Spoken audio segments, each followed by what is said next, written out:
தேவன் அதுதான் தாமதிக்கிறார். That is why God delays. தேவன் வாழ்க்கையில தாமதிக்கிறார். God delays in your life. யார் விஷயத்திலே? In whose aspect? அதிகமாய் யாரை நேசிக்கிறாரோ அவர்கள் விஷயத்திலே தேவன் தாமதிக்கிறார். For those whom he loves dearly, he delays. அது வேதம் சொல்லுகிறது. What God says. தம்மால் தெரிந்து கொள்ளப்பட்டவர்கள் விஷயத்திலே For those who இரவும் பகலும் தம்மை நோக்கி கூப்பிடுகிற தம்மால் தெரிந்து கொள்ளப்பட்டவர்கள் விஷயத்திலே தேவன் நீடிய பொறுமை. And God is long suffering for those who call unto him தேவன் day and night. அமைதியாக இருக்கிறார். God is silent. நீங்க அவசரப்படுறீங்க. You hurry. இப்ப நடந்துட்டா காரியம் முடிஞ்சிரும். If God takes an action, everything would be over. இல்ல It's not so. கானாவூர் கல்யாண வீட்டுல திராட்சரசம் இல்லை. There wasn't any wine in the marriage of Cana. தாய் சொன்னார்கள். The mother said, ரசம் இல்லை. there isn't any wine. இயேசு ஒரு வார்த்தை சொன்னா ரசம் ஆயிடும். If Jesus speaks one word is தண்ணீரை ரசமாக மாற்ற ஒரு வார்த்தை போதும். one word is enough to change water. ஆனா இயேசு சொன்னார், Jesus said, உனக்கும் எனக்கும் என்ன? what is between you and me? என் வேலை இன்னும் வரல. My time has not come. ஒரு வார்த்தையில செய்ய வேண்டிய வேலையை ஒரு பெரிய process செய்து தாமதமாக தேவன் ரசத்தை கொடுத்தார். So after a great process and after முடிவு என்ன தெரியுமா? Jesus came. முடிவு என்ன தெரியுமா? You know what about the end? இயேசுவுடைய மகிமை வெளிப்பட்டது. The glory of Jesus. இந்த சீஷர்கள் தேவனை விசுவாசித்தார்கள். And the disciples believed Jesus. நான் சொல்ல அருமையானவர்களே, நம்முடைய வாழ்க்கையில் அநேக வேளைகளிலே காரியங்கள் தாமதிக்கிறது. In our life many things delay. நம்முடைய அவசரத்துக்கு ஏற்ற விதமாய் காரியம் நடக்கல. So according to our நாம் விரும்புகிற வேளையில காரியம் நடக்கல. whatever we desire does not come. கர்த்தர் நடுகவே தாமதிக்கிறார். And the Lord delays. நீங்க அழுவுறீங்க. You do cry. ராத்திரி பகல் கூப்பிடுறீங்க. Day and night you call him. என்னென்னவோ செய்து பார்க்கறீங்க. You do several things. தேவன் தாமதிக்கிறார். God delays. ஒன்றை மாத்திரம் மறந்து போகாதீங்க. One thing you should not forget. தேவன் தாமதிப்பாரானால் if God would delay, அதனுடைய முடிவு whatever the end, தேவ மகிமை விளங்கும் என்பதை மறந்து the போகாதீங்க. glory of God would be manifested. குறித்த காலத்துக்கு தரிசனம் வைக்கப்பட்டிருக்கிறது. The vision is kept for the appointed time. வைக்கப்பட்டிருக்கிறது. It's kept for the appointed time. தாமதித்தாலும் வரும். Yet even if it delays, it would come. It would come. நீ காத்துரு. You have to wait. நீ அமைதியாயிரு. You have to remain silent. நீ அமைதியாயிரு. You have to remain silent. தேவன் குறித்த வேளை இருக்கிறது.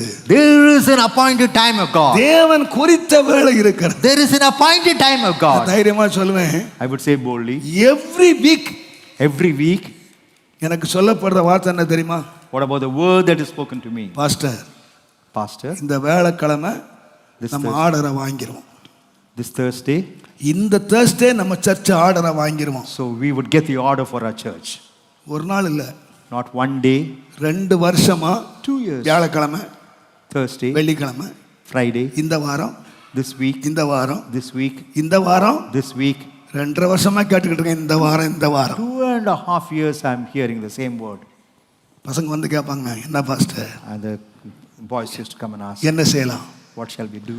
என்ன செய்யலாம்? What shall we do? நான் ஒரே வார்த்தை சொல்வேன். One thing I used to tell them, தம்பி, son, அவங்க குறித்த நேரம் இந்த வாரம், தேவன் குறித்த நேரம் இருக்கு. So தேவன் குறித்த நேரத்திலே தேவன் காரியங்களை மகிமையாய் நிறைவேற்றும். God will bring matters to pass for the glory of God. தேவனுடைய வேலை இன்னும் வரல. நாங்க எல்லாம் பக்காவா செய்றோம். We have done everything beautifully. என்னென்ன பிரயாசப்படணுமோ பண்றோம். Whatever we ought to take care of. என்ன எஃபெக்ட் பண்ணணும் அத்தனை பண்றோம். Whatever we ought to edit, we have edited. எனக்கு ஒண்ணு மட்டும் தெரியும். One thing I know. கர்த்தர் தான் குறித்த வேளையிலே செய்வார். God will do at the appointed time. ஒருவேளை வெளியே சொல்லலாம், இனி எப்படி வரும்?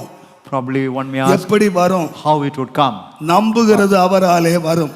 So when we believe it would come. நான் அவரை நம்பினேன். I believe him. அவராலே வரும். And it would come through him. எனக்கு ஒன்று தெரியும். One thing I know. வரும்போது when it comes, தேவ மகிமையாய் வரும். It would come along with the glory of God. When it comes, 50 பேர் ரட்சிக்கப்படுவதற்கு ஏதுவாய் வரும். It would come where 50 people அது would be saved. வரும்போது கர்த்தருடைய மகிமை விளங்கும். When it comes, the glory of God நிச்சயமாய் விளங்கும். Definitely the glory of தேவன் God will be தாமதிக்கவே மாட்டார். God would never delay. Brother, sister, Brothers and sisters, நம்முடைய தேவன் தாமதிக்கவே மாட்டார். our God will never ever delay. தாமதிக்கவே மாட்டார். He would never delay. அவருடைய மகிமை நிச்சயமாய் விளங்கும். His glory would be manifested. விசுவாசிப்பீர்களானா? You ought to believe. Lazarus நேசித்தார். He loved Lazarus. மரியாளை நேசித்தார். He loved Mary. மார்த்தாளை He நேசித்தார். loved Martha. But அவருடைய வாழ்க்கையில தான் தாமதித்தார். In their life we find Jesus delayed. ஆகையால தான் வேதம் சொல்லுகிறது. The word of God says, அன்றியும் அவருடைய தீர்மானத்தின்படி அழைக்கப்பட்டவர்களாய் those who are called அவரிடத்திலே அன்பு கூறுகிறவர்களுக்கு, to those who love him. நீங்க நினைக்காதீங்க தீமையா நடக்குன்னு சொல்லி. You never think that evil தேவன் will come எல்லாம் to pass. நன்மையாய் முடிய பண்ணுவார். God will bring matters to முடிய goodness. பண்ணுவார்.